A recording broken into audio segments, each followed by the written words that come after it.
Dan Geltrude, CPA here.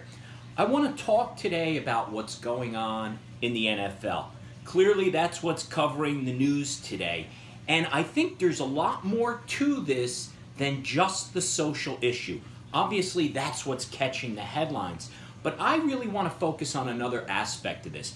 I want to focus on the economics of this NFL protest.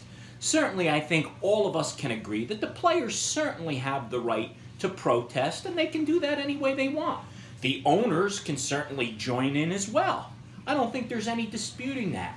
But there's another group of people in this, and that's the fans. And another way of looking at these fans is they are the consumers of the NFL product.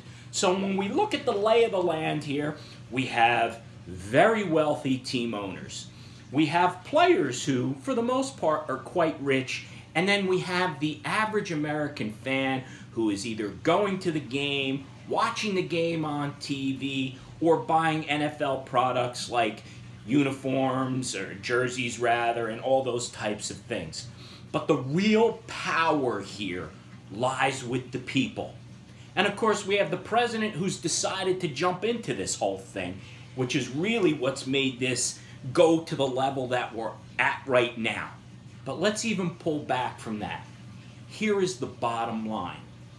You have NFL sponsors paying the NFL about $1.5 billion a year. You have other advertisers paying millions of dollars to the NFL. Ultimately, this comes down to money. So how long is this going to last? You know what I say? It will last as long as the fans allow it to, one way or the other. Because if the fans really implement, let's say, economic sanctions against the NFL, I believe the NFL will ultimately capitulate.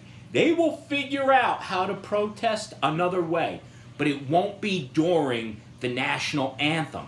Because if your customers for any business are not going to accept the behavior of the organization that's selling a product, and they start to boycott, changes have to be made. Do you think the NFL owners are looking to lose money? Do you think the players are looking to ultimately be out of a job? Do you think the advertisers are looking to latch on to something so controversial that they may end up being on the other side of a boycott? I don't think so. So somewhere along the line, if the fans decide to, there is going to have to be a solution. I don't believe that this can last forever unless, of course, the fans just let it go and they're willing to go back to business as usual. Fans booing? Not enough. Fans going on to social media and complaining? Not enough. It always comes back to the pocketbook. It's about everyone's wallet. That's how this comes to an end, this particular issue. So I just want to say, in my mind, it's the fans that hold all the power here.